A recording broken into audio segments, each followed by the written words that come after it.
लोकसभा के लिए कांग्रेस में तो सबसे उपयुक्त उम्मीदवार रतन देवासी। बीजेपी से यदि खड़े होते हैं भीनमाल प्रेम सिंह जी है, वो उपयुक्त उम्मीदवार है। और देवजी पटेल का तो कहीं अता पता ही। भारतीय जनता पार्टी में अभी तक 60 से 70 नाम आ गए, लेकिन कांग्रेस का एक भी नाम नहीं आया। चाहता हूँ कांग्रेस के लिए एक दर्जन उम्मीदवार मतलब लाइन में लगे हुए हैं, जैसे रतन जी देवासी है, ओम सिंह जी चांद्राई है, विजय लक्ष्मी पटेल है, और भी बहुत सारे नाम हैं। जीते हुए आदमी अब विधानसभा में है तो उनको टिकट देने से कोई मतलब नहीं। हवा बनाई जा रही है कि मोदी जी की हवा है, मोदी जी की लहर है। लहर बनाई जा रही है, लहर है नहीं। कि जालोर शरीर के अंदर पिछले 15 साल में क्या काम हुए? जोधपुर जाना है तो रेल कब आएगी? वो स्टेशन जाके बैठ जाएगा, रेल खड़ी मिलेगी। नाम लेके कब तक वोट लगे? काट की हांडी बार बार नहीं चढ़ती, एक बार चढ़ेगी। फिर आखिर में तो जो काम कराएगा, विकास कराएगा, लोगों के दिल से राज करेगा, वही आदमी राज कर पाएगा। उनको बड़ा बनाया, जीरो से हीरो बनाया। अब कैसे ट्रीट करना है वो उनको करना है। वो अगर बुलाएंगे तो हम चले जाएंगे, नहीं बुलाएंगे तो हम भी नहीं जाएंगे। तो ये आपको गिना गिना के दे रहे हैं कि हम आपको ये दे रहे हैं, हम मतलब भीख दे रहे हो। रतन देवासी लगातार तीन चुनाव हारेगी। क्या आपकी पार्टी लगातार 3 चुनाव हारती यहाँ से, तो क्या टिक पाते? भारतीय जनता पार्टी तो 3 नहीं 13 चुनाव आ रही है पूरे हिंदुस्तान में। पूरे हिंदुस्तान में 2 सीटें थी और हम अब 400 पार का नारा कर रहे हैं। क्या बात कर रहे हैं? अब पेपर लीक नहीं होना चाहिए। बजट में पेट्रोल और डीजल का पर वैट कम करेगी। क्या हुआ? पेट्रोल और डीजल पर इन्होंने बात तक नहीं की और सबसे कम रेट होगी। अब तुरंत देखोगे इस बात के लिए। अगर भाजपा 2024 के चुनाव नहीं जीतती है तो भाजपा के लगभग 99% नेता जेल में होंगे या फिर विदेश में भाग जाएंगे। इतना भ्रष्टाचार कर रहा है सरकार। आप पंजाब में देखो तो भ्रष्टाचार की तूती बोली है। दिल्ली में भ्रष्टाचार होता है। न मोदी जी का घर है न योगी जी का घर है। मोदी जी और योगी जी का घर नहीं है, लेकिन अमित शाह जी का तो है। ईमानदार राजनीति में कोई नहीं है, और जो ईमानदार है वो राजनीति में नहीं है। इनका काम है आरोप लगाना, और लगाना भी चाहिए तो लगाते, अपने नेता भी लगा देते हैं। लेकिन दो कास्ट थी यहाँ की, जो नारायण सिंह जी के फेवर में नहीं थी। सिंह जी देवल को 90,000 से ऊपर वोट मिले।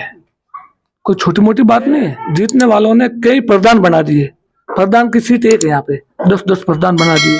उन्होंने कई सरपंच बना दिए। नहीं, गलत बात कर रहे हैं हमारे मुकेश जी, गलत बात कर रहे हैं। हमने किसी को वादा नहीं किया है, हमको जनता ने आशीर्वाद दिया है। किया, बाकी वादा तो किया होता, अंडरग्राउंड वादा तो देखो राजनीति में करना ही पड़ता, सब करते। नारायण सिंह जी का हार का कारण एक ही है, कांग्रेस की सरकार थी, ये विकास कर नहीं पाए। अधिकारी के ऊपर इनकी कोई कंट्रोल करना चाहूंगा, लेकिन सभी नेताओं को, दोनों पार्टियों के नेताओं को जांच करनी चाहिए।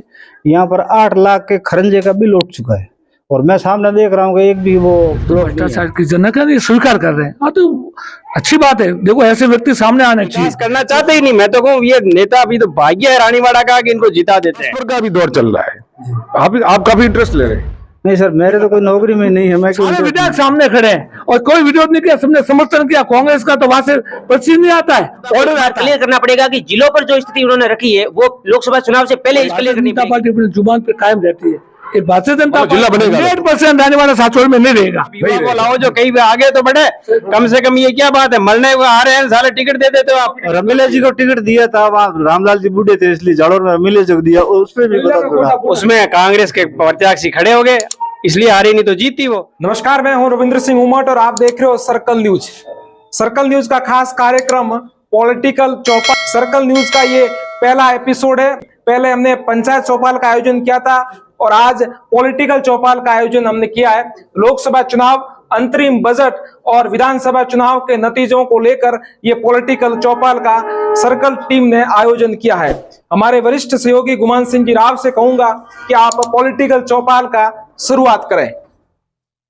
मैं गुमान सिंह। सबसे पहले हम शुरुआत कर रहे हैं हमारे जो सीनियर आज के जो है नरेंद्र जी है, पूर्व प्रधान है, उनसे आज सियासी चौपाल को लेकर सबसे पहला सवाल मेरा यही है कि लोकसभा चुनाव आगे हैं, नजदीक हैं, और इस लोकसभा चुनाव को लेकर आपको कैसा सांसद चाहिए दोनों पार्टियों के, आप बताएं।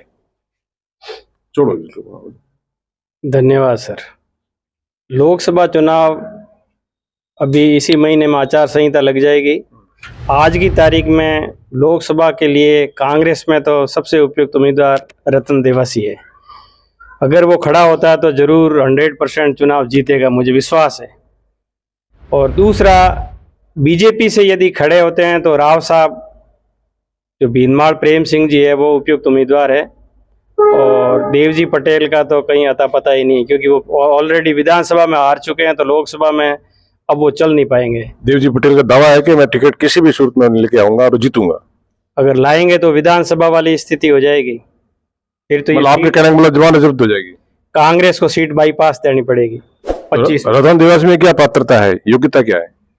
करिश्मेटिक आदमी है, और दूसरा इसका पार्टी और जनता पे डायरेक्ट पकड़ है, और हर जाति में इस चुनाव से मालूम चल गया कि काफ़ी लोकप्रियता है उसमें। और हालांकि मैं तो उनका घोर विरोधी हूं, तो भी मैं चाहता हूं कि ऐसा आदमी आए और लोकसभा में प्रतिनिधित्व करे, तो कांग्रेस पूरे भारत में ही मजबूत हो सकती है। ये मेरा विचार है। मुकेश जी किसको प्रत्याशी बना रहे हैं, संभावना क्या है? आज तो हमारा पंडित दीनदयाल उपाध्याय का पुण्यतिथि है, तो सबसे पहले उनके चरणों में मैं नमन करता हूँ। अंत्योदय के प्रेरणा थे वो, लैंड के अंतिम व्यक्तित्व वो आगे लाते थे। जी, भारतीय जनता पार्टी का जो प्रत्याशी है वो है कमल का फूल।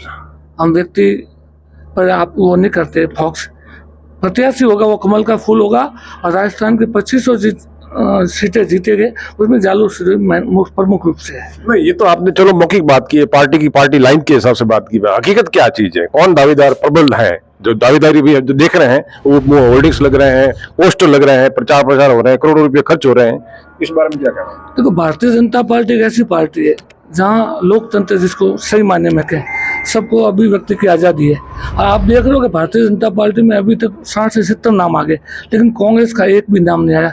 आदरणीय भाई साहब फरमाए अभी, तो पहली बात सुन रहे हैं हम लोग, लेकिन कांग्रेस का अभी कोई उम्मीदवार का नाम नहीं आ रहा है, ढूंढने को नहीं मिल रहा है। और इनके पास जो अभी माननीय विधायक जी का नाम जो फरमाया आप, तो मतलब प्रत्याशी है वो बने हुए हैं विधायक, उनको ही आगे कर रहे हैं। लेकिन भारतीय जनता पार्टी के पास अभी 60-70 नाम तो आपके सामने है, पत्रकार मोदी के सामने, जनता के सामने, इसलिए कमल का फूल ही प्रत्याशी हो। परशुराम जी, कांग्रेस पार्टी की बात है, इनका मुकेश जी का ये है कहना है कि कांग्रेस से कोई आदमी तैयार नहीं हो रहा क्या? बिल्कुल सर, कांग्रेस से सबसे पहले तो मैं तैयार हूँ। अच्छा, 14 फरवरी को मैं प्रेस कॉन्फ्रेंस कर रहा हूँ और आप लोगों को बुलाऊंगा। और हम भी 30 साल से पार्टी के अंदर काम कर रहे हैं। तो जैसे अभी नरेंद्र जी ने नाम लिया, वो लोग तो पहले लड़ चुके हैं और अभी सेठ भी है, और जीते हुए आदमी अब विधानसभा में है, तो उनको टिकट देने से कोई मतलब नहीं है। आपकी दावेदारी का आधार क्या है? हमारी दावेदारी का आधार हमारा काम और कांग्रेस पार्टी। वो काम तो बताइए आप। हम कांग्रेस के पार्टी में, आप हमेशा साथ रहते हो, हम समय समय पर है, और हमारा बायोडेटा है, और 14 तारीख को सारा जो कुछ है विजन हम 14 तारीख को नरेंद्र जी ने कहा है कि रतन देवासी प्रबल दावेदार जीता हुए हैं। वो नरेंद्र जी का विजन है, वो आपका विजन नहीं है? नहीं, मेरा विजन कोई ऐसे व्यक्तिगत नहीं, कारण है? फिर भी अगर पार्टी किसी को टिकट देती है तो हम तो आगे भी मतलब पार्टी रतन देवासी को टिकट देती है तो आप उनके साथ रहेंगे? बिल्कुल, हम तो कांग्रेस ही है तो उनके साथ रहेंगे। कुछ सवालों को लेकर, नेक्स्ट सवालों को लेकर रविंद्र जी। पॉलिटिकल चौपाल का आयोजन हो रहा है, लगातार हम राजनीति से जुड़े हुए लोगों की प्रतिक्रिया आप तक पहुंचाने का प्रयास कर रहे हैं। वर्धाराम जी हमारे साथ में, ब्लॉक कांग्रेस कमेटी रानीवाड़ा के अध्यक्ष है। वर्धाराम जी, लोकसभा चुनाव को लेकर कांग्रेस पार्टी की कैसी तैयारियां हैं? अभी जैसे आपके सर्कल चौपाल में सुना कि कांग्रेस के लिए कोई उम्मीदवार भी तैयार नहीं है। मैं कहना चाहता हूं कि कांग्रेस के लिए एक दर्जन उम्मीदवार मतलब लाइन में लगे हुए हैं। जैसे रतन जी देवासी हैं, ओम सिंह जी चांद्राई है, विजय लक्ष्मी पटेल है, और भी बहुत सारे नाम हैं। तो ऐसी बात नहीं है, जो भी ऊपर से पार्टी जिसको भी टिकट देके आएगा उसके साथ में कांग्रेस पार्टी रहेगी, और अच्छा भी आदमी आएगा जो जनता के सुख दुख में, यहाँ के लोग लोकल कामों के लिए वो हमेशा आगे आए, ऐसा आदमी ही यहाँ से मतलब चुनाव जीत के जाएगा। और नो डाउट अभी देश में कांग्रेस की हवा है, और जालोर सिरोही की सीट कांग्रेस पार्टी के पक्ष में जाएगी। लगातार आप जालोर सिरोही से कांग्रेस पार्टी की सीट है वो आपकी पार्टी चुनाव हार रही है, तो इस बार आप जीत में कैसे तब्दील करोगे इस सीट को? वो सियासी समीकरणों के आधार पे हम हार रहे थे, लेकिन इस बार समीकरण सब अच्छे होंगे, सबको अपन साथ में लेके चलेंगे, और हमको विश्वास है कि जो भी प्रत्याशी आएगा उसके लिए हम तन मन से मेहनत करके उसको जिताने की कोशिश करेंगे और जीतेगा। नरेंद्र जी ने रतन देवासी की बात कही कि रतन देवासी इस बार जालोर सिरोही लोकसभा सीट से उपयुक्त कैंडिडेट है। हाँ, रतन जी भी हैं, वो वर्तमान में यहाँ से रानीवाड़ा विधानसभा सीट से 22,000 से जीते हुए हैं। लोगों के हमेशा सुख दुख में वो इन्वॉल्व होते, भागीदार बनते हैं, और कार्यकर्ताओं का काम भी करते हैं। और जब भी उनकी सरकार थी कांग्रेस पार्टी की, और वो खुद हारे हुए थे, फिर भी रानीवाड़ा में जो ऐतिहासिक काम हुए वो रतन देवासी जी के ही द्वारा हुए हैं। तो रतन देवासी जी भी यहाँ पर बहुत मजबूत कैंडिडेट हैं, और यदि उनको पार्टी यहाँ से टिकट देती है तो अच्छे वोटों से कांग्रेस यहाँ से जीतेगी, और ये लोकसभा सीट जीतेंगे रतन जी। हमारे साथ में आम आदमी पार्टी के डिस्ट्रिक्ट प्रेसिडेंट है मसरूर राम जी देवासी। मसरूर राम जी, आपकी पार्टी की किस तरह से तैयारी है लोकसभा चुनाव को लेकर? लोकसभा चुनाव की बात करें तो हमारी पार्टी ने विधानसभा चुनाव के अंदर भी पूरी सीटों पर कैंडिडेट नहीं उतारने का निर्णय लिया था। तो लोकसभा में इंडिया अलायंस जो बना है, इंडिया गठबंधन, उसके तहत पार्टी का जो भी पार्टी संयोजक अरविंद केजरीवाल जी का जो निर्देश रहेगा उसके अनुसार हम सारे कार्यकर्ता राजस्थान के काम करेंगे। और जहाँ तक लोकसभा चुनाव की बात है, तो जिस तरह से एक हवा बनाई जा रही है कि मोदी जी की हवा है, मोदी जी की लहर है, लहर बनाई जा रही, लहर है नहीं। भगवान श्री राम के नाम पर अपनी नैया पार लगाना चाहते हैं। अगर काम की बात की जाए, क्योंकि हम आम आदमी पार्टी सिर्फ और सिर्फ काम की राजनीति की बात करती है, काम की अगर बात की जाए तो सारे पार्टियों के जितने वक्ता है, प्रवक्ता है, उन सबको दिल पर हाथ रख कर कहलवा दीजिए कि जालोर सीरी के अंदर पिछले 15 साल में क्या काम हुए। भारतीय जनता पार्टी को हमने सीट दी थी, पूरी जनता ने यहाँ की, लेकिन काम क्या हुआ, मुख्य काम क्या हुए? कोई मुख्य काम नहीं। जो घिसे पिटे रेगुलर काम होते हैं वो चलते रहते हैं, विधायक करवाते हैं, और बाकी जो नगर पालिका होते हैं, बाकी सांसद की ओर से कोई किसी प्रकार काम नहीं हुआ। इसलिए भाजपा के खिलाफ यहाँ की जागरूक लोगों की हवा है। क्या कहोगे मुकेश जी? देखो, अपने सरकार मोदी जी की है, केंद्र सरकार। काम गिनाने जाऊं तो सुबह से शाम हो जाएगी, शाम से सुबह हो जाएगी। रही बात भाई साहब ने जो बताया पार्टी के भाई काम कर रहे हैं, विजन है, अभी आप सब देख रहे हो सरकार यदि 1-2 महीने में जेल से चलेगी।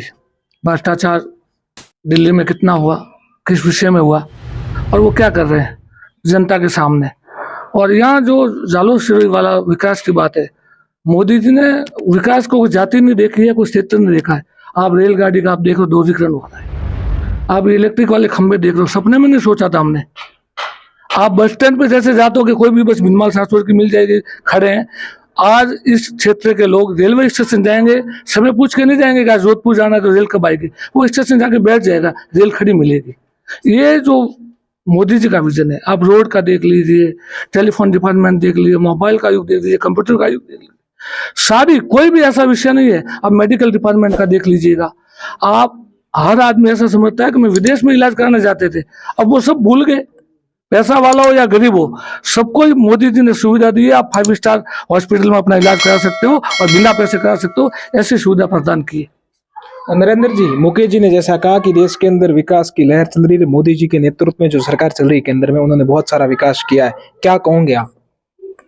मुझे तो भाई साहब विकास कहीं दिखता नहीं है। हाँ, ये जरूर है कि राम का मंदिर बना दिया और कोई उपलब्धि नहीं। व्यवस्था जब तक नहीं सुधरेगी, लोग खुश नहीं होंगे, जब तक दिल से कोई किसी के साथ नहीं रहेगा। भले ही आपका वो सामने दुश्मन है, पर काम करता है तो अपने आप आपका हाथ वोट उसकी तरफ चला जाएगा। मोदी जी, मेरे ख्याल में हम यहाँ खड़े इनमें से एक को भी नहीं जानते। नाम लेके कब तक वोट लगे? काट की हांडी बार बार नहीं चढ़ती, एक बार चढ़ेगी। फिर आखिर में तो जो काम कराएगा, विकास कराएगा, लोगों के दिल से राज करेगा, वही आदमी राज कर पाएगा, नहीं तो कुछ नहीं। ठीक है, आते हैं आज मतलब सन 1951 से लेके आज तक कितने लोकसभा और विधानसभा के चुनाव हुए, जिन्होंने काम किए लोगों के दिलों में, वही लोग आज याद है। आप देख लीजिए, आज मतलब आजादी में भी वही आदमी मतलब टिक पाए हैं, चाहे भले उनका कितना ही विरोध करे। अंबेडकर है, नेहरू जी है, गांधी जी है, ऐसे ऐसे कितने ही महापुरुष है, उन्हीं के नाम याद करते हैं। बाकी कितने लड़े थे। जो लोग हिंसा के रूप में या किसी को जबरदस्ती जेल में डालने से कोई अभी आगे नहीं बढ़े। वो एक ही इंदिरा जी एक टाइम में डाला था, ये स्थिति हो गई थी कि वो जेल में डाले 18 महीने और राज चला गया। आदमी हमेशा लोगों के बीच में बैठता रहे, 24 घंटे फोन उठाए, कोई भी पार्टी हो वो आदमी जीतेगा, भले पड़े रहो। आज मिश्रू जी हमारे मिले, खुश है, इन्होंने 2000 वोट लाए, पर ये अगर मान लो बीच में दिलों से राज करे, हो सकता है युवा नेता आगे बढ़ जाए, सारों को पीछे छोड़ दे। ये तो दौड़ है, राजनीति एक दौड़ है, कब किस टाइम में लोग दौड़ में आगे निकल जाए कुछ नहीं कह सकते। गुमान सिंह जी भी आगे निकल सकते हैं, पुरी जी भी आगे निकल सकते हैं, भाग्य किसी का छुपा नहीं रह सकता। ये तो मीडिया है, टीचर है, किसान है, इसमें से ही लोग आगे बढ़ते हैं। और हम तो चाहते हैं ये आए जो हमारे समस्याएं उठाए। अब आज की तारीख में सरकार ने आते ही सारे काम बंद कर दिए। 5 किलोमीटर का अगर मान लो रोड सही होता तो रानीवाड़ा भीनमाल पहुंच जाती रोड, जिसकी जगह वो और टूट रही है, पानी आ रहा है, लोगों के अंदर व्यवस्था नहीं है। आज भी मैं तो कह रहे थे कि आज वो भी सिरोही में आया था, मुख्यमंत्री जी मान लिया है, उन्होंने कोई स्टेटमेंट नहीं दिया। वो एक नगर पालिका है, नगर परिषद का चेयरमैन और ईओ ने मिलके पता नहीं वो आंगनवाड़ी कार्यकर्ताओं के साथ कितना दुराचार किया, उसके बारे में कुछ नहीं कर पाए, बोला ही नहीं। आज मतलब कौन सा नेता बोला कि साहब ये किया है? तो ये तो आइए सामने, जनता के सामने स्थिति है। तो ऐसे कई वो भेड़िए बैठे, आप उनको क्यों नहीं आगे लाते? आपने कानून बना रखा है, फांसी बना रखी है, आजीवन कारावास है, आप उनको लाओ, हम भी आपके साथ सहयोग देंगे। केंद्र में जो मोदी सरकार काम कर रही है और प्रदेश में जो भजनलाल सरकार काम कर रही है, उसको लेकर आप क्या कहोगे, आपकी क्या प्रतिक्रिया है? देखो केंद्र में मोदी सरकार तो अपने हिसाब से काम कर रही है, वो अलग बात है। भजनलाल जी की सरकार अभी अभी आई है और नए है, सारा मंत्रिमंडल नया है, तो 15-20 दिन महीने में अपने क्या आकलन कर सकते हैं? वो अभी तक अपनी सीट भी ठीक से जमा नहीं पाए हैं। तो विकास तो अशोक जी का किया हुआ है, गहलोत साहब का। अवैध खनन पूरी तरह से बंद किया है। जी बिल्कुल, अवैध खनन पे इन्होंने जरूर कैबिनेट का फैसला लेके और वो सब कर रहे हैं कोशिशें, और इसके खिलाफ वैसे होना भी चाहिए, बहुत पहले हो जाना चाहिए था। एनजीटी वगैरह इन सबको मिलकर कर लेना चाहिए। पर्यावरण का बहुत ज़्यादा नुकसान हो रहा है। रानीवाड़ा क्षेत्र में अवैध खनन का भी मामला बहुत गंभीर है, तो इस पर भी विचार करना चाहिए। तो उन्होंने अगर किया है तो स्वागत है उनका, और भी अगर आगे काम करेंगे। अभी तो 1 महीना भी नहीं हुआ है, तो उनका अपने आकलन कैसे करेंगे? और उसके बाद अभी आचार संहिता लगने वाली है, तो भजनलाल जी की तो आकलन अपने अभी नहीं कर सकते। और मोदी जी का तो मुकेश जी बता ही रहे हैं। अब मैं तो कांग्रेसी आदमी हूँ, इसलिए मोदी जी का गुणगान तो नहीं कर सकता। काम और आपने दोहरीकरण की बात करी है, तो ये तो बहुत पहले हो जाना चाहिए था। कोई भी सरकार आओ, बीजेपी आओ, कांग्रेस आओ, ये तो दोहरीकरण तो सन 2000 के आसपास हो जाना चाहिए था। 20 साल लेट हो रहा है। तो हमारे सहयोगी पुरेश पटेल, अब मैं चाहूंगा कि पुरेश पटेल आगे की जो पूरा कार्यक्रम संभाले, आप अंतरिम बजट को लेकर प्रतिक्रिया लें जो पॉलिटिकल लोग हैं उनसे। नमस्कार, मैं पुरेश पटेल। अब मेरे साथ में जो सवाल जवाब करने के लिए तैयार हैं परशुराम जी टागा से। मैं शुरुआत करता हूं तिखे लाल मिर्च जैसे सवालों से। परशुराम जी अपना हैंडफोन थोड़ा अंदर रखिएगा। अब मेरा पहला सवाल आपसे, आपकी और रतन देवासी की जो 36 का आंकड़ा है, वो हमेशा आप कुछ अलग वे में चलते हो, मीडिया के सामने आते हो तो जब चुपके से बैक गेयर लगा देते हो, नहीं मैं रतन जी के साथ में हूँ, और सोशल मीडिया पे पर्सनल मिलते हो, कई ऐसी बयानबाजी करते हो। आखिर रतन जी और आपका बीच का मामला क्या है? अब मामला हमारे तो कुछ भी नहीं है, राजनीतिक विचारधारा है। और मैंने कभी चुपके से भी नहीं कहा और कभी मीडिया के सामने भी नहीं कहा कि हम उनके साथ, पार्टी अगर जिसको टिकट देती है, हमारा एक ही सवाल है, मैं कांग्रेसी हूँ, और कांग्रेस जिसको टिकट देती है उनके साथ रहना पड़ता है, और आगे भी अगर टिकट देती है तो हम रहेंगे। विधानसभा चुनाव में जब टिकट को लेकर गहमागहमी चल रही थी, आपने एड़ी चोटी का जोर लगाया, आखिर टिकट रतन देवासी को मिला, फिर भी आपने साथ नहीं दिया। नहीं, एडी चोटी का जोर तो क्या, मैं भी टिकट मांग रहा था, मेरे साथ और भी कई लोग टिकट मांग रहे थे, टिकट उनको मिल गया। और हमारी यही बात थी कि अगर जिसको टिकट मिलेगा हम उनके साथ हैं, तो हम कांग्रेस पार्टी के साथ थे। आगे क्या? आगे मैं लोकसभा की टिकट मांग रहा हूँ। 14 फरवरी को मैं मतलब एक तरह से लॉन्चिंग करूंगा लोकसभा के उम्मीदवार के लिए। पिछली बार मैंने 14 फरवरी को विधानसभा की दावेदारी करी थी, और इस बार लोकसभा की दावेदारी करी। आपके करियर में एकमात्र चुनाव जीतने का जो क्रेडिट आपको जाता है, वो भी क्रेडिट रतन देवासी के द्वारा आपको दिया जाता है। 4-4, 5 बार चुनाव हार जाना। तो अगर ये क्रेडिट रतन देवासी को जाती है, तो 2005 में भी रतन देवासी मेरे साथ थे, मैं उनके साथ था, 10 में भी था और 15 में भी था। तो 3 बार मैं कैसे हार गया, और चौथी बार कैसे रतन देवासी ने मुझे जिता दिया? ये तो कांग्रेस पार्टी की विचारधारा थी। हम ठीक से खेल नहीं पा रहे थे, यहाँ कोई परिस्थितियां खराब थी, ऐसा कुछ भी नहीं है। रतन देवासी खुद भी जीते हैं, मैं भी जीता हूँ, तो ये भी 2-2, 3-3 बार तो हार चुके हैं पहले। अब आपकी जानी दुश्मनी बन चुकी है। नहीं, जानी दुश्मनी तो ऐसा क्या है, हमारे तो कोई कभी आमने सामने जाना, एक दूसरे से बात करना है, वो उनका लुकआउट है। वो चलिए दोबारा आपसे दौड़ेंगे। हमने उनको बड़ा बनाया, 0 से हीरो बनाया। अब कैसे ट्रीट करना है वो उनको करना है। वो अगर बुलाएंगे तो हम चले जाएंगे, नहीं बुलाएंगे तो हम भी नहीं जाएंगे, ये बात है। बाकी पार्टी में साथ है। ठीक है, मैं लौटता हूँ वापस। मेरे साथ में पूर्व प्रधान नरेंद्र जी बिश्नोई है। नरेंद्र जी प्रधान साहब, आपसे बात करते हैं। अभी जो अंतरिम बजट पेश किया गया, अब उस बजट के बारे में बताइए, कैसा बजट है? ये केवल अंतरिम बजट मान लो या लेखानुदान मान लो, पहली बार वित्त मंत्री बनी है भाजपा की दिया कुमारी जी। उन्होंने केवल कांग्रेस को कोसा है। अगर उन्होंने वो देखा ना विधानसभा में, केवल उन्होंने कहा कि पूर्ववर्ती सरकार ने ये किया है और हम ये कर रहे हैं, हमें वो घाटा छोड़ के गए। ये प्रधान साहब, मैं चाह रहा हूँ कि आप अपनी आत्मा की आवाज बोलिए। मेरी आत्मा की आवाज है कि बजट में इन्होंने कोई भी राहत नहीं दी है। क्या लोगों को जो 1000 रुपये पेंशन मिलती थी उनको 1150 रुपये दिए, गलत है?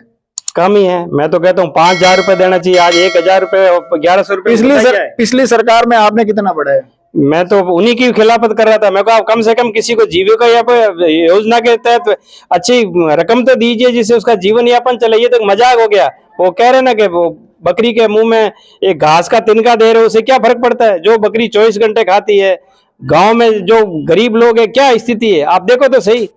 आप पहले राशन में आप देखो, शुरू में कांग्रेस पार्टी आई थी तो गेहूं, चावल, शक्कर, तेल, केरोसिन सब फ्री देते थे और बहुत कम पैसों से देते थे। आज वो स्थिति कहाँ है? आज मैंने देखा 1947 में 30 पैसे किलो गेहूं, 4-6 पैसे, ये 12 पैसे आटा किलो, ये ऐसी स्थिति थी यार। कितनी महंगाई बढ़ रही है। आप कम से कम उस महंगाई के हिसाब से उनको जीवन यापन के लिए लोगों को, तो आप तो एकदम ये कह रहे हो, कटोरा पकड़ा रहे हो कि आपका एक टाइम का पेट ही नहीं भर रहा है ना, आप कह रहे हो इतने हम दे रहे हैं। और पहले तो नहीं गिनाते थे, पहले पुराने टाइम में कांग्रेस का आप देख लो, हिस्ट्री देख लो, इवन अटल बिहारी वाजपेयी के टाइम में देख लो कि उन्होंने नहीं कहा कि हम आपको ये दे रहे हैं। अब तो ये आपको गिना गिना के दे रहे हैं कि हम आपको ये दे रहे हैं, हम मतलब भीख दे रहे हो भाई। यही भारत सरकार का इनकम किया, जीएसटी करिए और आप उन पे बांट रहे हो और कह रहे हैं कि हम आपको दे रहे हैं। हाँ, आप अपने जेब से देते हो तो मान ले कि हाँ भाई साहब आपने दिया। आप सरकारी कोष से दे रहे हो, उनको कह रहे हैं कि हमने आपको ये दे दिया, हमने आपको दे दिया। ये तो एक तरह से आप उसके ऊपर प्रधान साहब आप मानते हो उस दौर से अब दौर में काफी चीजें परिवर्तित हो चुकी है? उस समय कुछ अलग चीजें हुआ करती थी, अब उसमें जरूरतें कम थी, अब जरूरतें बढ़ गई हैं। खर्चे कम थे, अब खर्चे बढ़ गए हैं। विकास तो हुआ है कि नहीं हुआ? उसमें कितना विकास, अब कितना विकास हुआ? पहले यदि मान लो एक कर्मचारी को 10 रुपए भी मिलती थी तनख्वाह, उसका घर चल जाता था। आज की तारीख में 50,000 रुपए ही अगर तनख्वाह मिलती है तो उसका घर नहीं चल पाता। हकीकत ये है, महंगाई इतनी बढ़ गई है, मुद्रास्फीति कम हो गई, इतना मतलब आंकड़ा से तो कोई। आप बजट को लेकर संतुष्ट नहीं है? नहीं, बिल्कुल नहीं है।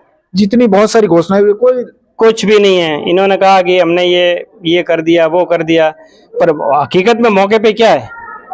अब आपकी उम्र 60 से ऊपर हो गई होगी। मेरी 70 साल हो गई। तो अभी उन्होंने घोषणा की है कि 60 साल से ऊपर के जो भी बुजुर्ग व्यक्ति हैं उनको रोडवेज में 25% छूट मिलेगी किराए में। 50 पूरी बस में देखना एक आधा आदमी जा रहे हैं, उनको या तो फ्री कर देते ना, 80 से ऊपर फ्री है तो आप 70 से ऊपर ही फ्री कर दो ना। आपके जाता है कि आपके कोई जेब से तो पैसा देना नहीं, बजट का है, लोगों का पैसा इधर से इधर देना है। आप अभी कहा कि पहले के साहब ये तो 100 गैलो दे रहा है, क्या 100 यूनिट फ्री दे रहा है, ये 300 यूनिट दे रहे हैं ना, तो ये क्या नहीं है? भीख नहीं है? लोगों को आप भीख दे रहे हो, कह रहे हो कि हम ये आपको दे रहे हैं। नहीं, आपकी सरकार जब हुआ करती तब ऐसे नहीं मिलता था कि अशोक गहलोत जी ने मैं तो कह रहा हूँ ये अनुदान और भीख बेकार है। आप मेहनत करने दो। नेहरू जी ने शुरू में 1947 में भाषण क्या दिया था? लोगों को जागृति करो, कुटीर उद्योग दिलाओ, अपने स्वावलंबन बनो ना। अब तो ये कह दिया, दे दे के आपको इंतजार करा रहे हैं कि भाई हम आपको ये दे रहे हैं। जी, मैं वापस आप तक दोबारा लौटूंगा। मुकेश जी, प्रधान साहब का आरोप है सरकार ने अभी जो अंतरिम बजट पेश किया है, दिया कुमारी जी ने कांग्रेस वालों को कोसा है, संतुष्ट नहीं है, खराब बजट पेश किया, क्या कहेंगे? तो कोसना नहीं कोसना वो तो पार्टी का काम है। प्रधान जी कह रहे हैं बिल्कुल। हाँ, प्रधान जी अपना विचार तो व्यक्त करेंगे। प्रधान जी को तो ये आजादी दी है साहब, भारत का लोकतंत्र यही तो लोकतंत्र है, कोई अपनी मनोवृत्ति आगे ला सकता है। देखो, भारतीय जनता पार्टी सबका साथ सबका विकास पे विश्वास करती है। और हमने जो आप बजट के बारे में बताओ। बजट के बारे में बताने साहब, भारतीय जनता पार्टी का देखो 2,000 रुपया किसानों के खाते में एक्स्ट्रा देगी, 300 यूनिट बिजली फ्री देगी, और ये सोलर सिस्टम वाला जो सिस्टम है, अभी लोग बिजली पे निर्भर हो गए, आपके गोवा ठप हो गया, कोयला नहीं मिलेगा। लेकिन भारतीय जनता पार्टी की सरकार, भजन लाल जी की सरकार, ये आपको 5 लाख 25 लाख घरों में के लोग ये पहुंचेंगे। अभी तो 5 लाख घरों के लिए सोलर सिस्टम देंगे। 3 महीने का तो बजट दिया है साहब, उसके बाद तो मुख्य बजट पेश होगा। इसके अलावा ऐसा कोई काम नहीं है जो जनता से जुड़ा नहीं हो, गरीब से गरीब आदमी। आप जो आवास योजना चल रही है, पहले इंदिरा आवास बनते थे, पूरे गांव में 10-12 होते थे, वो भी पैसा आता था, लोग 50,000 में से 20,000 कोई लेता, कर्मचारी खा जाता, क्या होता। आज ऐसा नहीं है। मुकेश जी, ये मानते हो आप ये परिपाटी जो नाम बदलने की चल रही है, वो उस सरकार में कुछ नाम हुआ करता था, अब सरकार चेंज होती है, कुछ नाम जैसे इंदिरा रसोई होती तो आपने अन्नपूर्णा कर दिया, ये ऐसा बताओ ये क्या सही है गलत है? इंदिरा जी तो 2 हाथ की धनी थी साहब, 2 पैर 2 आंखें।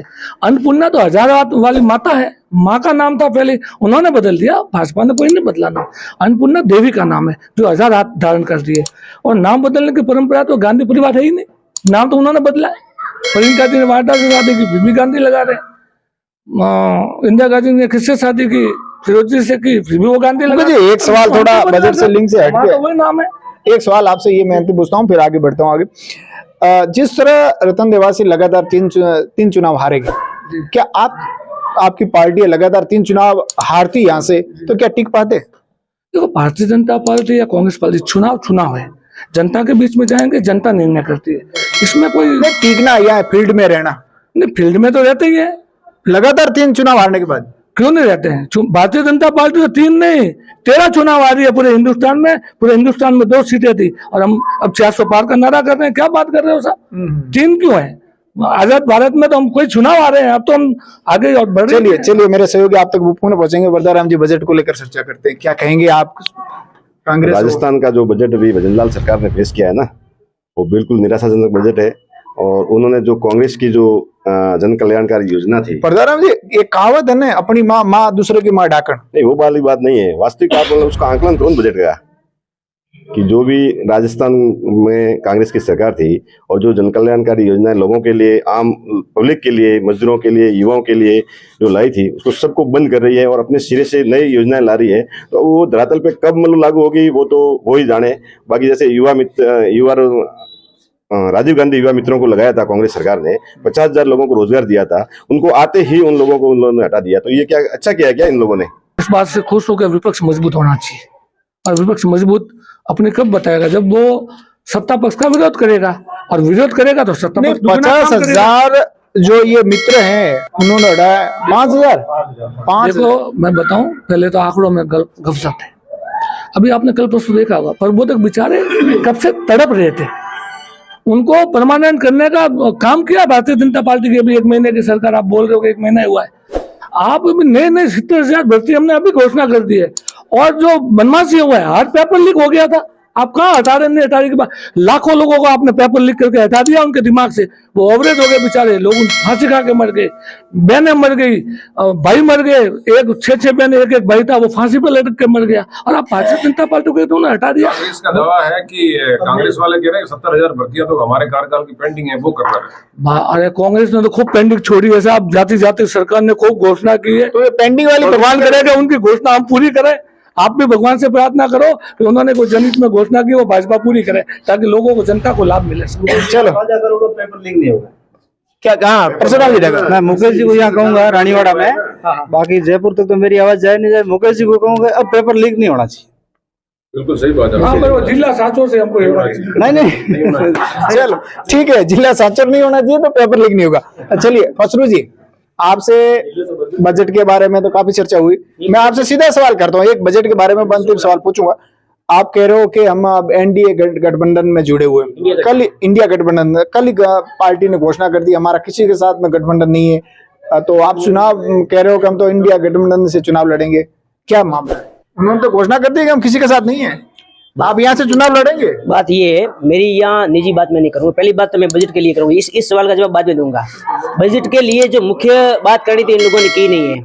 बजट में भारतीय जनता पार्टी ने पिछले विधानसभा चुनाव से पहले पूरा का पूरा प्रचार, जिसका फोकस पेट्रोल और डीजल पर डाल दिया था। कांग्रेस को इतनी आड़े हाथों ली थी कि कांग्रेस सरकार ने राजस्थान के अंदर पेट्रोल और डीजल पर वेट नहीं घटाया, और राजस्थान के जो भी ये जो बॉर्डर पर जितने भी पेट्रोल पंप है आज नकारा पड़े। वो आज सांसौर के बॉर्डर पर जाकर देख लो, राजस्थान के किसी भी बॉर्डर पर जाकर देख लो आप, पेट्रोल पंप वो नकारा पड़े, वो बेचारे बर्बाद हो गए पेट्रोल पंप के मालिक। दूसरा नंबर, यहाँ की पब्लिक बर्बाद हो रही है, लगातार महंगाई बढ़ी, पेट्रोल डीजल की भाव की वजह से महंगाई बढ़ती है। पेट्रोल डीजल का भाव इतना राजस्थान के अंदर पूरे देश में सबसे ज्यादा है।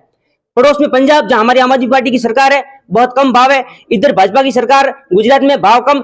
ये चीजें लगातार विधानसभा चुनाव के अंदर भाजपा ने उठाई और इस पर बहुत बड़ा हो हल्ला मचाया। हम सबको उम्मीद थी, जनता को उम्मीद थी कि भाजपा इतना सवाल उठा रही है, इसका मतलब आते ही सबसे पहले पेट्रोल और डीजल, पहले ही बजट में पेट्रोल और डीजल का पर वेट कम करेगी। क्या हुआ?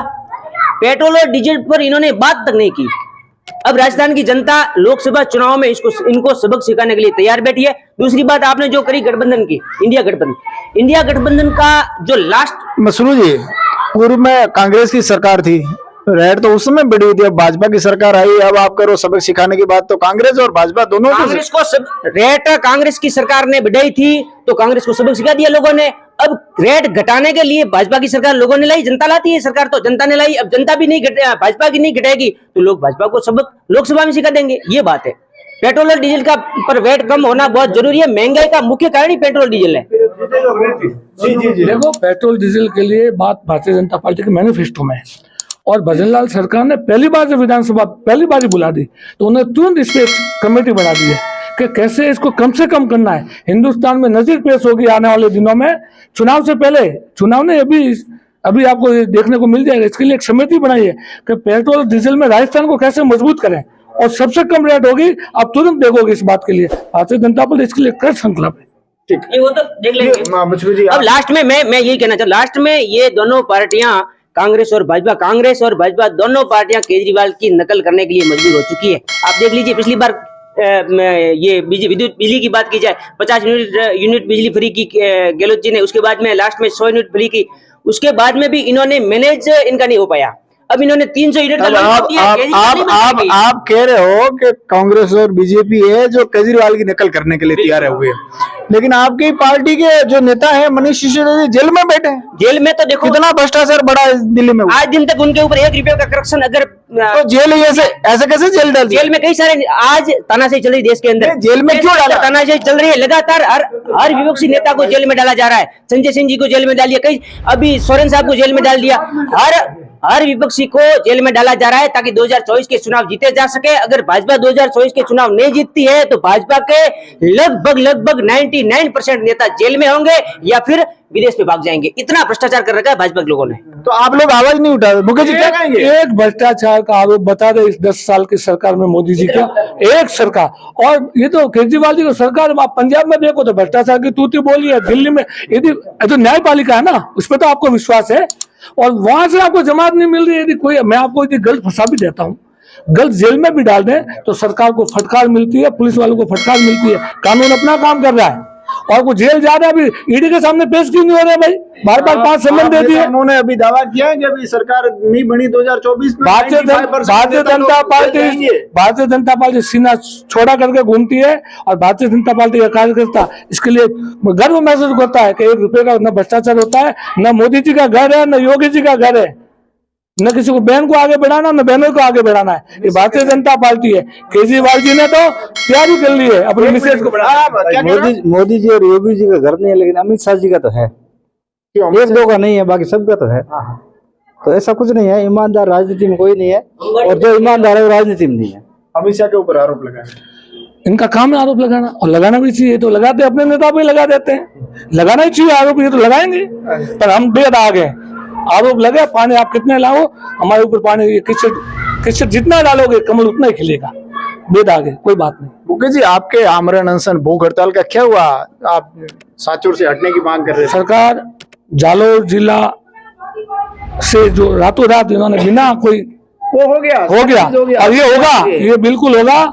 सांचौर जिले से हम लोग अलग हो जाएंगे और तुरंत होंगे। इसके लिए माननीय मुख्यमंत्री ने घोषणा भी कर दी है, समिति अलग से कर दी है, हम लोगों की वार्ता हो गई है और सारा काम हो गए। अपनी मांगे 100% पूरी होगी, इसमें मुझे पूरा विश्वास है। एक मेरा सवाल है मुकेश जी से कि इस बार सांचौर और रानीवाड़ा में जालोर महोत्सव होगा क्या? देखो, जालोर महोत्सव तो 10, 11 और 12 शुरू हो गया। मुझे मालवाड़ा में मेरी तैयारी हो गई थी और करना था, लेकिन वहाँ जहाँ हम प्रोग्राम करते हैं वहाँ एक ही दीवार में हमारा जो एक बूथ अध्यक्ष है उसकी डेथ हो गई। ताबूत की कील आखिरी महेश बोरा ही साबित हुए। हाँ, मैं मेरे सहयोगी भंवर सिंह जी को आमंत्रित करता हूँ आगे ये माइक संभालें और इन नेताओं से सवाल जवाब करें। भंवर सिंह, धानोर। रतन देवासी लगातार 2 बार चुनाव हारे थे, अब की बार इनको जीत मिली है। आपकी क्या प्लानिंग थी, आपका क्या एजेंडा लेके आप जनता के बीच गए थे? हम 2 बार हारने के उपरांत जब हमारी सरकार बनी और जब सरकार नहीं थी तब भी हम लोगों के बीच में रहे, लोगों के हमेशा सुख दुख में हम खड़े रहे, लोगों के काम करवाए और उसी बदौलत ही लोगों ने हमको आशीर्वाद दे करके 2 बार हारने के बाद में तीसरी बार हमको भारी मतों से जीता कर यहाँ से विधानसभा भेजा है। जनता के बीच में जाके आपने वादे किए हैं अब की बार जीतने के लिए, आपकी सरकार जयपुर में नहीं है, क्या आप वादे पूरे कर पाओगे? जो वादे किए हैं उस पर हम कोशिश करेंगे पूरा करने की। हम सरकार से भी रिक्वेस्ट करेंगे, यदि होने लायक काम है तो सरकार भी करेगी, भले सरकार नहीं हो, लेकिन रानीवाड़ा में तो कांग्रेस की सरकार है ना। आप जीत का श्रेय किसको देना चाहेंगे? जनता को। कांटे से फूल बनाया है और हमको बादशाह जो दी है रानीवाड़ा की जनता ने, उसके लिए हम रानीवाड़ा की जनता का साधुवाद ज्ञापित करते हैं। कि जीत का श्रेय आप उन बूथों को दीजिए जहाँ पर काउंटिंग कर लो जहाँ पर कास्टिज्म हुआ है, तो वो सबसे ज्यादा तो उनको धन्यवाद है, उन्होंने जिताया है। बाकी आम जनता की बात नहीं, मैंने जनता की बात की है ना, जनता में सब आगे। जैसे हमारे पूर्व अध्यक्ष परशुराम जी कह रहे हैं कि जिन बूथों ने के आपको उनको धन्यवाद देना है, मैंने पूरी रानीवाड़ा की जनता को, तमाम जनता को, जिन्होंने प्रत्यक्ष अप्रत्यक्ष रूप से जो भी मतलब कांग्रेस पार्टी का सपोर्ट करके जो कांग्रेस को विजय दिलाई, उसके लिए मैं सभी को धन्यवाद देता हूँ। प्रत्यक्ष और अप्रत्यक्ष में कौन है? नहीं, जैसे मतलब कोई जैसे नहीं जो भी है, मतलब जो वोट आए हैं, जैसे पहले कांग्रेस 2018 में। ढाका जी आप कुछ कह रहे थे? नहीं, मैं मतलब इतना खुला तो नहीं कह पाऊंगा, लेकिन दो कास्ट थी यहाँ की, जो नारायण सिंह जी के फेवर में नहीं थी। कुछ भाजपा पदाधिकारियों के भी ऑडियो वायरल हुए थे, इसके बारे में आप क्या कहेंगे? अब क्या हुआ, तो जब ऑडियो वायरल हो गए तो मैं क्या कहूंगा, वो ऑडियो खुद कह रहा है। देखो, नारायण सिंह जी देवल को 90,000 से ऊपर वोट मिले हैं, कोई छोटी मोटी बात नहीं है। आप सारी गणित करते हो, बाकी कई गणितें होती है, सारी बातें माइक पर नहीं बोल सकते, पर 90,000 वोट मिलना कोई कम बात नहीं है। भारतीय जनता पार्टी में लगातार 2 बार जीत गए और तीसरी बार सरकार हवा थी कि बीजेपी की सरकार जयपुर में बन रही है, फिर भी यहाँ रानीवाड़ा में हार। देखो, यहाँ पे जीतने वालों ने कई प्रधान बना दिए, प्रधान की सीट एक है, यहाँ पे 10-10 प्रधान बना दिए। किसने बनाए प्रधान? कांग्रेस वालों ने वादा किया लोगों से, इन्होंने कई सरपंच बना दिए। नहीं, गलत बात कर रहे हैं हमारे मुकेश जी, गलत बात कर रहे हैं। हमने किसी को वादा नहीं किया है, हमको जनता ने आशीर्वाद दिया है। बाकी हमने किसी से प्रधान का वादा किया है, न सरपंच का वादा किया है। लोगों ने खाली हमने मूर्तियां लगाई चौराहे पे और सभी समाजों को साथ लिया, ये किया। बाकी वादा तो किया होता, अंडरग्राउंड वादा तो देखो राजनीति में करना ही पड़ता, सब करते हैं। क्यों नहीं कहते आप? मैं खुलकर ही तो कह रहा हूँ, चौराहे बनाए हैं, मूर्तियां लगवाई है, तभी तो हम जीते हैं। गलत मैं कहने वाला हूँ, मैं दिल से रही हूँ, मैं तो पार्टी कार्यकर्ता हूँ। ढाका जी आपको खुल के माइक में नहीं बताएंगे। आप यदि मतलब ढाका जी से बात कोई सुननी है या कोई बात मतलब ज्ञात करनी है, तो आप ढाका जी से जाके मिलेंगे। नारायण सिंह जी का हार का कारण एक ही है, कांग्रेस की सरकार थी, ये विकास कर नहीं पाए, अधिकारी के ऊपर इनकी कोई कंट्रोल नहीं। विकास क्यों नहीं कर पाए भाई? ये तो वो किसने रोका था उनको? नहीं कर पाए। नहीं, नारायण सिंह जी के टाइम में विकास, नारायण सिंह जी को विकास करवाने में अड़चन किसने डाली? अड़चन सरकार नहीं डाली, जयपुर में सरकार कांग्रेस की थी। यही हाल अब होगा भाई। देखो, विकास जब तक नहीं होता, लोगों को नहीं दिखता है काम, जब तक नहीं है। अभी जैसे बीच में अभी रतन देवासी क्या काम नहीं करवा पाएंगे? नहीं करवा पाएंगे, देखना आप। ये तो अभी ब्लॉक अध्यक्ष जी ने कहा था कि रतन देवासी के टाइम में ऐतिहासिक काम हुए हैं। अभी ये आपके पास में यहाँ पे भवन एक पंचायत समिति का, रतन देवासी मंत्री थे तब जाके ये चालू हुआ था, अभी तक ऐसा ही पड़ा है। ये प्रधान क्या कहेंगे आप? पंचायत समिति का भवन? हाँ, पंचायत समिति वाला ये। इसमें काफी पैसे खर्च हो चुके हैं, और जहां तक मेरी जानकारी है, मैं किसी पर ब्लेम नहीं लगाना चाहूंगा, लेकिन सभी नेताओं को, दोनों पार्टियों के नेताओं को जांच करनी चाहिए। यहाँ पर 8 लाख के खरंजे का बिल उठ चुका है, और मैं सामने देख रहा हूँ कि एक भी वो ब्लॉक नहीं है। ये 24 लाख का है। सरकार किसी की भी हो, मैं तो वो दोनों ही कह रहा हूँ, हम हमारी थी तो हम गलत है। 8 लाख का यहाँ से बिल उठा है खरंजों का। देखो, कांग्रेस तो भ्रष्टाचार की जनक है, ये स्वीकार कर रहे हैं। हाँ, तो अच्छी बात है। देखो, ऐसे व्यक्ति सामने आने चाहिए जो स्वीकार करे बात को कि भ्रष्टाचार हुआ है, और मैं इस बात के लिए कांग्रेस वालों को धन्यवाद दूंगा। 88 में दानदाताओं ने बस स्टैंड बना के दान दिया, आज तक चालू नहीं हुआ। दोनों पार्टियों का एमएलए आगे वो बढ़ावा, देखो बसें कहाँ है, बेतरतीब बसें खड़ी रहती है, टैक्सियां खड़ी रहती है, आज भी वो कर रहे हैं। वहां लोग रात को शराब पीते हैं, बोतलें पड़ी रहती है, सफाई नहीं है। आज वो कम से कम करोड़ों रुपए का नहीं तो उसे उपयोग करो, या तो कोई और आया, आप ऑफिस खोलो ना, नगर पालिका नहीं खोली, आप उसका ऑफिस खोल दीजिए, सरकार के हाथ में अधिसूचना निकाल के कल कीजिए। आप विकास करना चाहते ही नहीं। मैं तो कहूँ ये नेता अभी तो भाग्य है रानीवाड़ा का कि इनको जिता देते हैं, नहीं तो मेरे को तो। प्रधान साहब, मैं हमारे वरिष्ठ सहयोगी गुमान सिंह जी से कहूंगा आप आगे बढ़ाए कार्यक्रम को। मैं खाली 2 सवाल ही कहूंगा। एक तो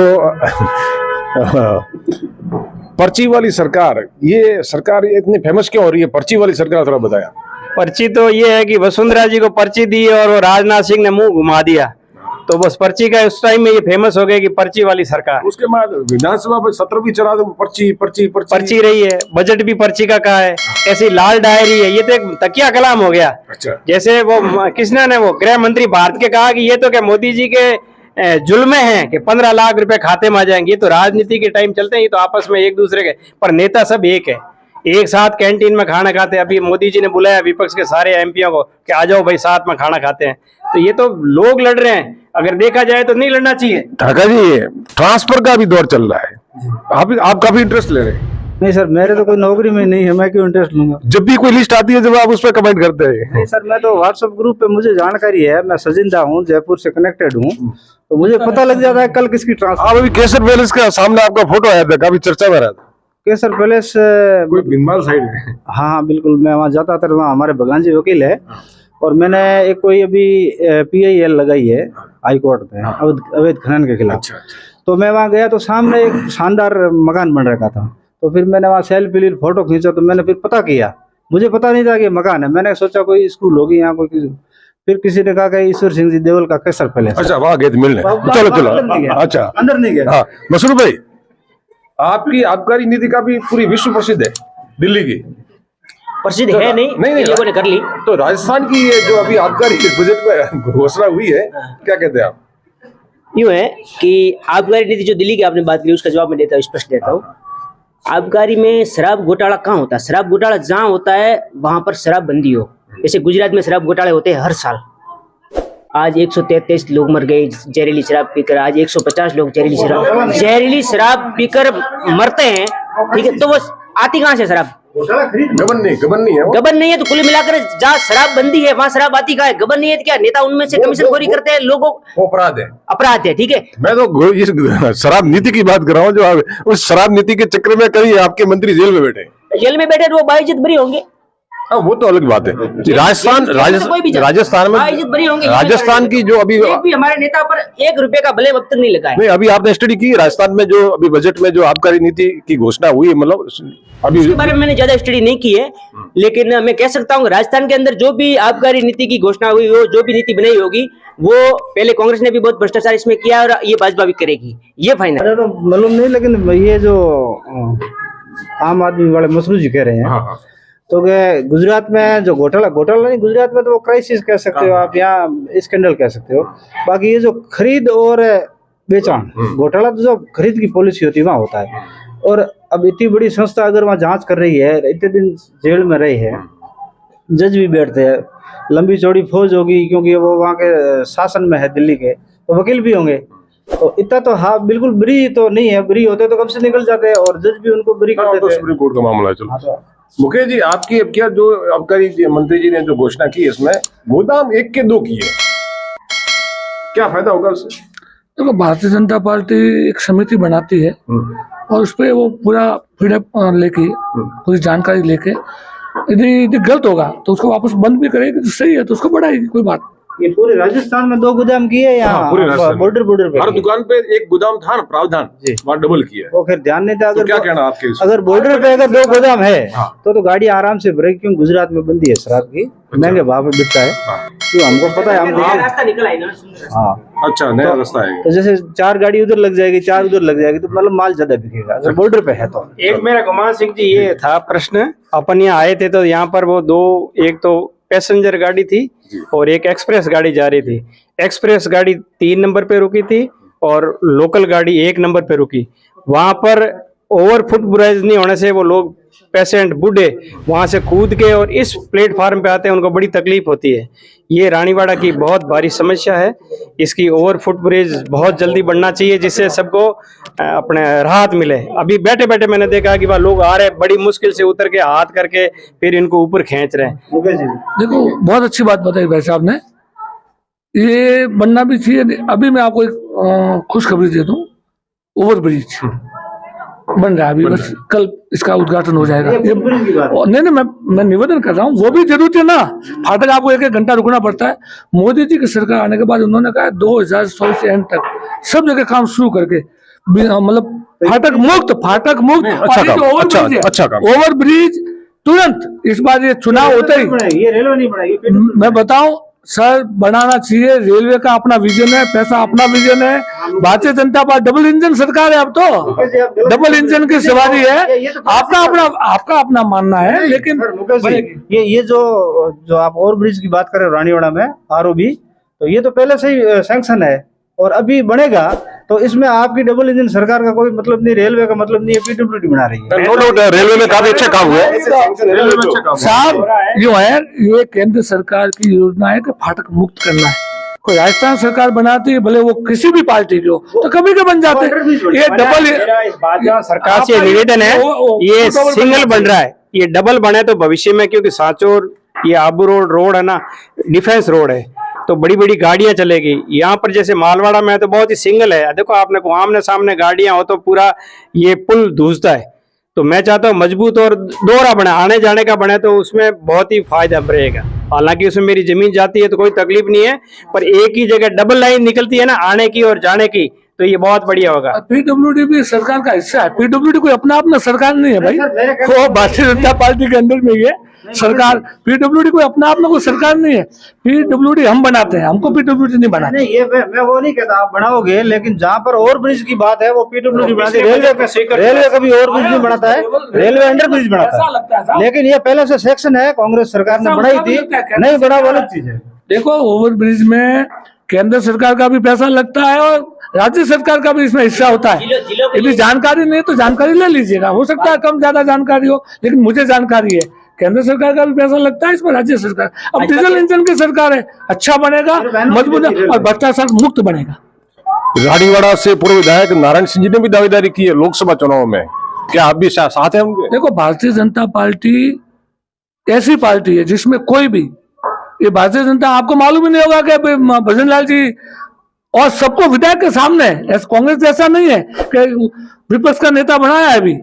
वो पर्ची आई थी, पर्ची दिल्ली से। बस सारे विधायक सामने खड़े हैं और कोई विरोध नहीं किया, सबने समर्थन किया। कांग्रेस का तो वहां से पर्ची नहीं आता है, ऑर्डर आता है। नहीं, ये भी पर्ची आई, ऑर्डर आता है, ऑर्डर आया है, कह दिया ये आदमी बन जाएगा। किसी विधायक को नहीं पूछा, भारतीय जनता पार्टी के सारे विधायक जीते हुए आगे और सारे। मतलब अभी हमारे मुकेश जी भाई से बोला था कि गहलोत सरकार ने रातों रात जिले की घोषणा कर दी, तो इनके भी रातों रात वहां से जो भी पर्ची आई और पर्ची वाली सरकार की रातों रात मतलब सीएम की घोषणा होगी इनके भी। नहीं, सारे विधायक सामने, विधायक को पूछा है। यहाँ पूछा नहीं है जिले के लिए, जिले को पूछा नहीं, रातों रात। इस बार मोदी जी के नाम पर या जालो श्री के अंदर नहीं जीत पाएंगे, क्योंकि भाजपा को इस बार क्लियर करना पड़ेगा कि जिलों पर जो स्थिति उन्होंने रखी है वो लोकसभा चुनाव से पहले इस क्लियर करनी पड़ेगी। अब सांसद पूरा बेल्ट नाराज है, क्योंकि सांसद को जिला कैंसिल करने की बात क्यों कैंसिल कर रहे हो? हमने कभी जिले की संघर्ष समिति ने कभी ये नहीं कहा कि किसी जिले को कैंसिल कर लो। हमने कैंसिल करने की बात नहीं करी है, झूठी बात है। रानीवाड़ा क्षेत्र को अलग जोड़ना है, सातों जिला बना, धन्यवाद, बधाई जिसने भी बनाया, लेकिन हमने सातों जिला हटाने की भाजपा ने बात नहीं की, समिति बनाई है। अभी आप आधी रोटी खा रहे कि पूरी खा रहे? देखो रोटी तो आधी खाओ या पूरी खाओ, मोदी जी का राज है, कोई भूखा नहीं सोएगा, भूखा उठेगा अरबपति भी, गरीब हो या अमीर हो, पर भूखा कोई नहीं सोएगा। और 56 दिन की इन्होंने मतलब धरना प्रदर्शन किया था और भूख हड़ताल रखी थी 56 दिन, मतलब धरने पे बैठे थे और कि हमारी सरकार आएगी तो हम इसको मैं जिला को मतलब रानीवाड़ा को जालोर जिले में, तो उनकी सरकार भी बन गई है, तो इन्होंने जिले में आपके भाई बंधु यहाँ बता रहे थे। और भारतीय जनता पार्टी अपनी जुबान पे कायम रहती है, ये भारतीय जनता जिला बनेगा अलग 100%। देखो इसके लिए समिति बन गई, ऐसा नहीं कि रातों रात बना देंगे, समिति बन गई है और ये आपको खुशखबरी जल्दी मिलेगी। मतलब रानीवाड़ा जालौर में जाएगा 100%, रानीवाड़ा सांचौर में नहीं रहेगा जी। तो किस में जाएगा? बिनमाल जिला बनेगा, उससे पहले यदि जाल नहीं करते तो जालौर में जाएंगे। सांचौर के साथ अन्याय नहीं करेंगे, लेकिन रानीवाड़ा के साथ अन्याय नहीं होने देंगे और सांचौर में नहीं जाएगा। रोटी तो पूरी खाइएगा, आधी मत खाइएगा। देखो रोटी खिलाना आपका काम है साहब, भूखा कोई नहीं सोएगा। मोदी जी ने मिशन चलाया है, अब हमने क्वांटिटी बढ़ा दी अन्नपूर्णा में, पहले आप कम देते थे, हमने 600 ग्राम कर दिया, अब रोटी पूरी कर दी है साहब। चलो रविंद्र जी, तो आज ये जो पॉलिटिकल चौपाल थी, अंतिम सवाल मेरा एक रहेगा, संक्षिप्त में बताइए सर, विधानसभा चुनाव के नतीजे कैसे रहे? रानीवाड़ा में आपकी जीत हुई तो प्रदेश में आपकी हार हुई? तो अब इसमें तो सर ये तो आंकड़े है, इसमें क्या बताऊं मैं। से आ रही है, मैं आपने को कम से कम 50 सही टिकट देते तो सरकार आती, आँख खुल दी रही थी कांग्रेस वालों की, और वो देखे कि हम ये इतने विकास कराए हमारे नाम से मिल जाएंगे। आज की तारीख में किसी के कहने के पीछे लोग पीछे करो, मतलब शिवराज जी को टिकट गलत दिया है। हाँ गलती दिया है, उनके मतलब जवान को देना चाहिए। मैं तो बूढ़ों के खिलाफ हूँ, मैंने कहा आप युवा को लाओ जो कहीं आगे तो बढ़े, कम से कम ये क्या बात है, मरने को आ रहे हैं साले टिकट दे देते हो आप युवाओं को दो, आगे बढ़ो, जो कम से कम 20 साल काम तो करेंगे। रमीला जी को टिकट दिया था, वहाँ रामलाल जी बूढ़े थे इसलिए जालोर में रमीला जी को दिया, उस पर भी उसमें कांग्रेस के प्रत्याशी खड़े हो गए, इसलिए हारी, नहीं तो जीती वो भी जीती, सरोजी जीती। हमेशा कांग्रेस भीतर घास से हारती है, अगर यदि मान लो जो पार्टी का सिद्धांतवादी और साथ में रहे तो कोई हारने का सवाल ही नहीं। आज की ये पॉलिटिकल चौपाल थी रानीवाड़ा में सर्कल न्यूज चैनल की तरफ से, और पॉलिटिकल चौपाल का आयोजन किया गया जिसमें विभिन्न राजनीतिक दलों से जुड़े लोगों ने तो इस कार्यक्रम में हिस्सा लिया, अपनी प्रतिक्रिया दी। हमारा प्रयास है कि जो पॉलिटिकल लोगों की जो प्रतिक्रिया है वो आम जन तक पहुंचाने का हमने ये नया एपिसोड शुरू किया है। लगातार हम सर्कल न्यूज की टीम लगातार नए नए चौपाल का आयोजन कर रही है, पंचायत चौपाल, आगामी दिनों में हम किसान चौपाल का भी आयोजन करेंगे। किसानों की क्या क्या समस्या है उनको शासन प्रशासन तक पहुंचाने का हम और हमारी न्यूज नेटवर्क काम करेगी। सहयोगी रजब पठान के साथ रविंद्र सिंह उमट, सर्कल न्यूज रानी।